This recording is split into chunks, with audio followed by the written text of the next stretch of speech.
There's the fence. Everybody likely has seen already. Watch for falling trees. There's not really anything to look at, to be honest with you. You've got it very well blocked off everywhere. And I was up in the Eiffel Tower. Can't really see anything up there either. So as for now, it's not really anything to show at all. But I'll go up in the Eiffel Tower and show you just how big the area is and how many trees could be removed for whatever's going on.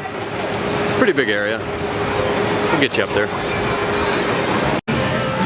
So there's that fence right there. The signs on the front, watch for falling trees. This is the back side of it. Standing in the train station right here. Just to give you an idea where I'm at. Got the train tracks right there. And there's the land clearing behind the fence that you can't see. And if you look close enough, you can see there's some markers in there, here and there. Some trees in there, can't really see. Somewhere right about there, that tree's got a marker on it. There's another one over here. So, I don't know. There's a lot of clearing needs to happen for whatever's gonna go on in here. Not to mention the trains right behind where this clearing starts. So, who knows what's gonna happen here. It's very much still just a forest, just woods back here. Not a whole lot of clearing going on. Really windy, so if you can't hear me, I apologize. There you go. There's the fence, clearing behind it. That's really all you can see.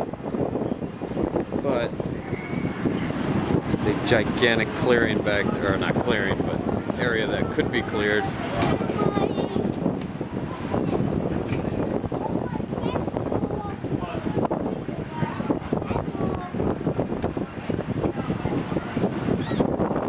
Everything but train. So yeah, lots of trees. The only thing back there, train tracks.